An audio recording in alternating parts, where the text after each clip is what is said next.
The discovery was so horrific, it defied the understanding of the era. On January 15, 1947, the body of Elizabeth Short was found in a vacant lot in Leimert Park. The mutilation was extreme, brutal, and calculated, leaving forensic investigators stunned and deeply unsettled. What they found was not merely a death, it was a gruesome piece of performance art. The initial police report spoke of meticulous, almost ritualistic violence, suggesting a killer with profound knowledge of anatomy and a chilling sense of control. This was a crime that immediately transcended local tragedy, becoming a national nightmare.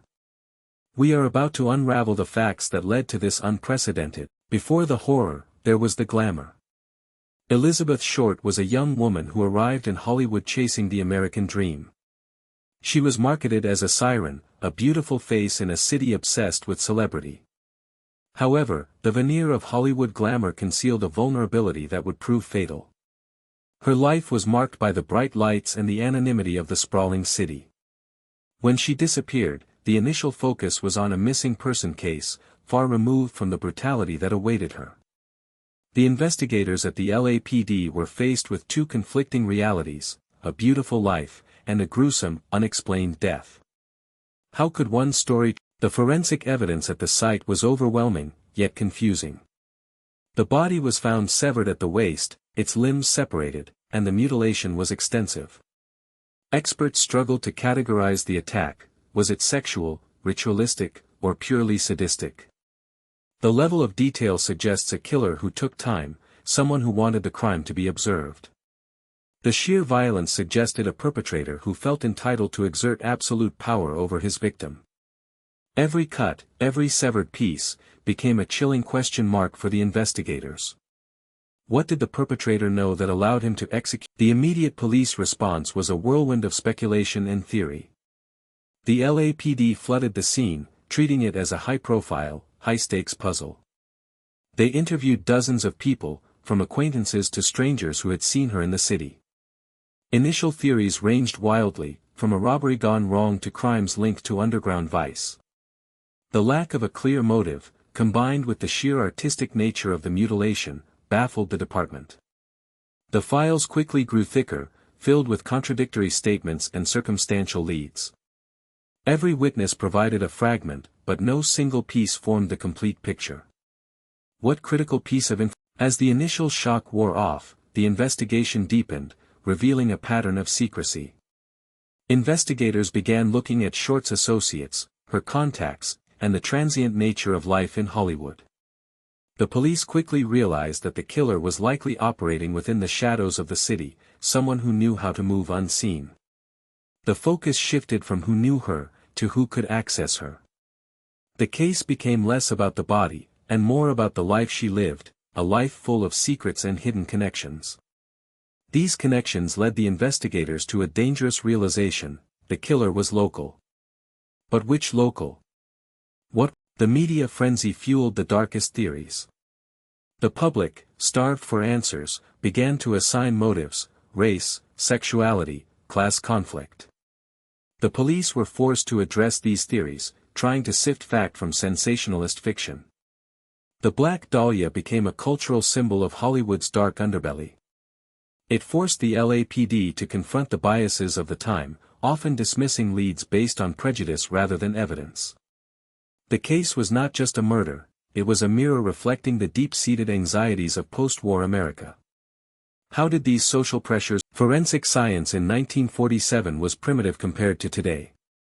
The lack of modern DNA analysis meant that investigators were reliant on fingerprints, shoe prints, and witness testimony, all of which could be flawed or contaminated.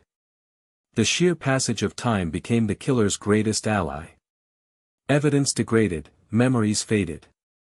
The initial urgency gave way to a grueling, decades-long struggle against the erosion of time itself. The investigation became a battle against entropy. If the killer had been caught, how would Over the years, dozens of suspects were interviewed, men with motives ranging from jealousy to financial gain. Some were quickly dismissed, while others remained perpetually in the file. The sheer volume of potential suspects created a labyrinth of doubt. Investigators were forced to narrow the pool, looking for a common thread, a signature that linked them all.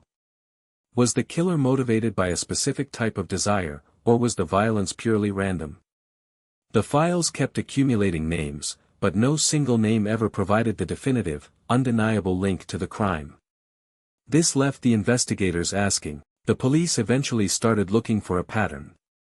Was this a single, isolated act of passion, or was it part of a series? If it was a pattern, the killer was highly organized, selecting victims who fit a specific profile, perhaps related to the glamour world itself. This suggested a killer who felt entitled to the perceived disposable nature of the Hollywood lifestyle. The pressure mounted on the LAPD to find the motive, to understand the killer's psychological blueprint. The case demanded a profile, a portrait of the mind that could commit such an atrocity. What did this profile reveal? As decades passed, the initial fervor surrounding the Black Dahlia cooled, but the mystery never truly died. The files were relegated to the dusty corners of police archives, a permanent monument to unsolved violence. The case became a ghost story whispered among true crime aficionados. The lack of an arrest, the failure of the investigation to yield a smoking gun, created a vacuum of justice. This vacuum did not allow the case to simply close, it instead preserved it, allowing the mystery to endure. The story of the Black Dahlia became a template for modern true crime, a cautionary tale of incomplete justice. But was the case ever? The deepest revelation of the Black Dahlia is not who the killer was, but what the case represents, the limits of human investigation. Despite decades of forensic advancements, despite the relentless efforts of law enforcement, the definitive answer remains out of reach. The case stands as a testament to the profound difficulty of solving crimes where the evidence is circumstantial and the motive is purely psychological. It forces us to confront the uncomfortable truth that sometimes, the killer walks free, leaving behind only a haunting narrative. The file remains open, a permanent question mark in the annals of criminal history. Why was she killed?